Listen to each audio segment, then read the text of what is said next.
Então, pessoal, agora nós estamos começando a nossa terceira videoaula da semana, que a gente vai falar do triângulo equilátero, certo? Essa terceira aula, a gente vai um pouco mais devagar para a gente conseguir detalhar bem o triângulo equilátero, porque é uma figura que o Enem gosta bastante, perfeito? Então, a gente vai começar calculando a área do triângulo equilátero, certo? Se a gente lembrar, o triângulo equilátero ele é um polígono regular, certo? Por quê? Porque ele tem os três lados de mesma medida e os três ângulos também de mesma medida. Perfeito? E aí, na nossa aula de relações métricas no triângulo retângulo, a gente definiu a altura do nosso triângulo equilátero através do teorema de Pitágoras, certo? Mas agora a gente vai achar de novo, mas agora a gente vai usar a trigonometria, tá? Só para a gente ver que dá para calcular de mais maneiras também. Então aqui a gente tem um triângulo equilátero, certo? E, por exemplo, o seno, aqui é a nossa altura, certo?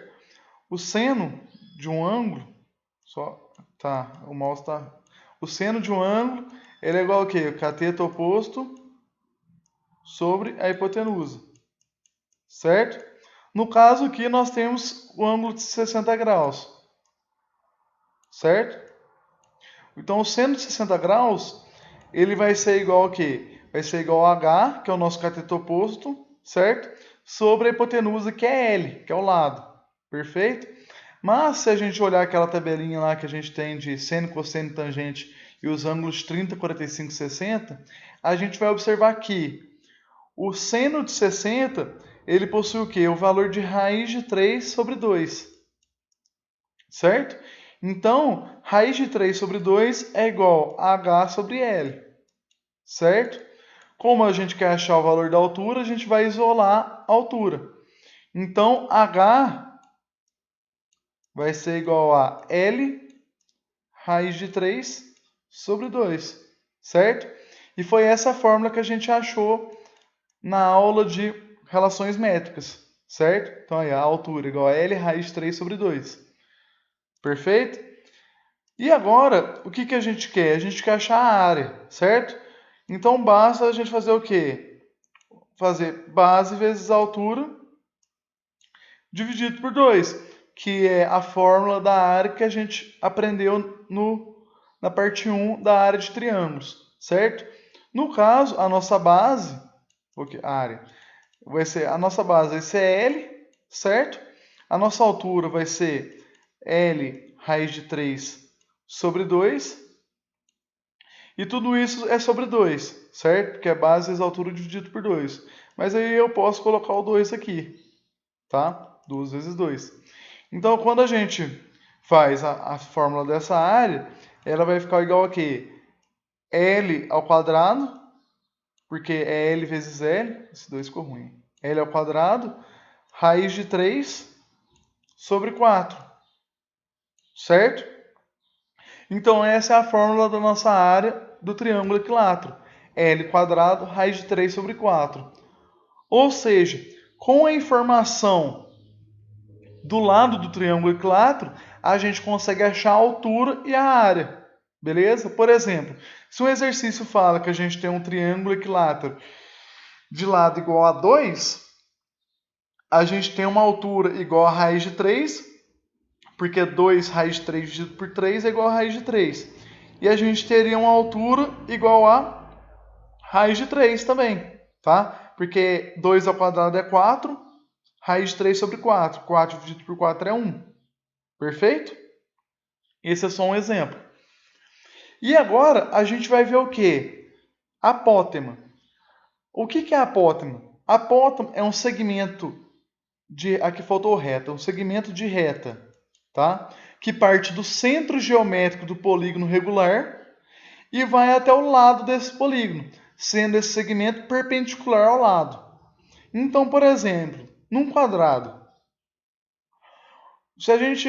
Vamos tentar interpretar isso. É um segmento que parte do centro geométrico do polígono, ou seja, exatamente do meio do polígono, que é o centro geométrico, e vai até o lado desse polígono, sendo esse segmento perpendicular ao lado. Então ele seria mais ou menos assim, ó. Certo? Assim. Perfeito? Agora, por exemplo, num triângulo equilátero, certo? Como que a gente faz para achar o centro geométrico? Vocês lembram? A gente vai traçando as medianas, tá? E o ponto de encontro nessas medianas é o baricentro, que também vai ser o centro geométrico, tá? Então a gente traça as três medianas e esse ponto aqui, ó, é o centro geométrico, certo? E aí, se a gente interpretar o que é a apótema, ela vai desse ponto até o lado sendo perpendicular ao lado. Então a apótema do triângulo nada mais seria que esses segmentos aqui. Certo?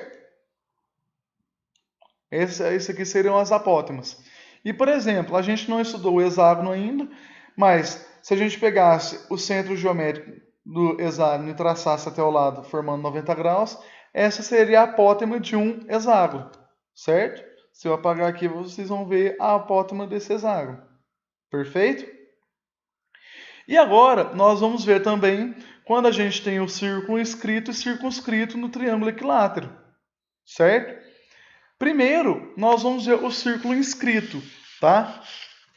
Aí, se vocês lembrarem da nossa aula de pontos notáveis, no final da aula eu falei que todos os pontos notáveis do triângulo equilátero eram no mesmo ponto, tá? Então, se a gente for interpretar isso, esse ponto, ele também é o centro da nossa circunferência. Porque lembra do incentro? O incentro é o ponto que é o centro da nossa circunferência inscrita, certo?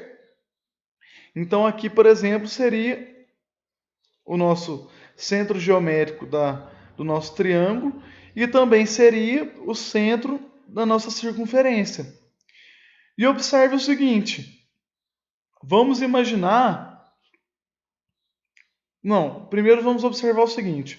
Vamos observar que se aqui é o centro geométrico da nossa figura, esse segmento aqui é a nossa apótema, certo? Porque o que é a apótema? Sai do centro geométrico e vai até o lado fazendo 90 graus, perfeito? Então, nesse caso aqui, o raio da nossa circunferência inscrita é igual ao apótema, tá? Então a gente pode chamar isso de apótema, por exemplo. Perfeito? Então eu vou escrever aqui apótema. Certo? E se a gente lembrar, por exemplo, da nossa mediana, a nossa mediana, aqui, ó, a nossa mediana, ela incide com a altura do nosso triângulo, tá? Que é o que acontece no triângulo equilátero.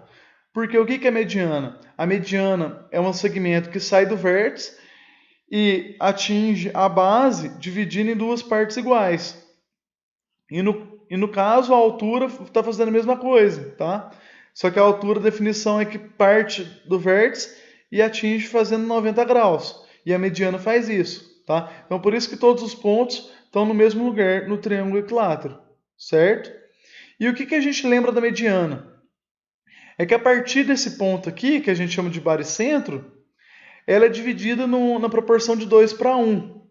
Se vocês voltarem na nossa aula de pontos notáveis, eu falei isso para vocês. E aí eu dei um exemplo que, por exemplo, se a mediana tinha 6 metros, seria 4 metros para o lado de cima e 2 metros para o lado de baixo, certo? E aí eu dei esse exemplo para vocês. Então, a gente chega a uma seguinte conclusão. Deixa eu só apagar aqui. A gente vai chegar à seguinte conclusão, que o raiozinho pequeno da circunferência inscrita, ele é 1/3 da altura do nosso triângulo equilátero, tá? Então, por exemplo, se o nosso triângulo equilátero mede se a altura do nosso triângulo equilátero mede 6 metros, o raio da circunferência inscrita seria 2 metros. Perfeito? Então é basicamente isso. O segundo caso, eu vou apagar agora. O segundo caso é quando nós temos a nossa circunferência circunscrita, tá? O que é circunferência circunscrita?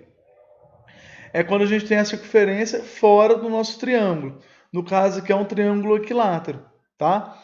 E aí se a gente voltar nos pontos notáveis, a gente lembra que tinha um circuncentro também, que era o centro de uma circunferência circunscrita, que vai ser o mesmo ponto por ser um triângulo equilátero, tá? Então, o centro da nossa circunferência circunscrita é aqui também, tá? E aí, o nosso raio vai ser o Rzão, que ele vai partir da borda até esse ponto. Perfeito? E aí, agora, pelo desenho, a gente observa o seguinte, que o raiozão mais o raiozinho, que é a apótema, é igual ao quê? É igual à altura do nosso triângulo equilátero, certo? Então, o que, que a gente vai observar? Que o raiozão, ele é igual ao quê? A 2/3 da altura do nosso triângulo equilátero. E realmente, porque se a gente pega 1/3 mais 2/3, a gente vai ter igual a 3/3, que é igual a 1 a altura do triângulo equilátero, certo? Além disso, o que, que a gente pode observar? A gente pode observar o quê? Que o raiozão, ele é 2 vezes o Rzinho. Então aqui a gente poderia ter uma terceira fórmula, por exemplo, em que o Rzão é igual ao quê? 2Rzinho, certo? E aí essas são as fórmulas importantes para o triângulo equilátero, tá? A primeira é a altura, que a gente viu através do teorema de Pitágoras e através da trigonometria utilizando seno. A gente sabe a área do nosso triângulo equilátero, certo? Que é basicamente a gente pegar essa altura que a gente achou e multiplicar pela base, que vai ser L, e dividir por 2, que é a base vezes a altura dividido por 2. E quando a gente tem a circunferência inscrita e circunscrita, tá? Isso aqui o Enem gosta, galera. O Enem gosta muito dessas fórmulas aqui. E o Enem gosta muito das fórmulas também do triângulo equilátero, tá? São essas duas fórmulas aqui, estão aqui, tá? Então, ó, decorem essa fórmula, aprenda a utilizar essa fórmula, porque é muito importante. Perfeito? Agora eu vou começar a gravar a nossa quarta aula, que eu vou resolver 3 exercícios do Enem com vocês, para vocês verem como que funciona no Enem. Perfeito? Obrigado, galera. Até os exercícios.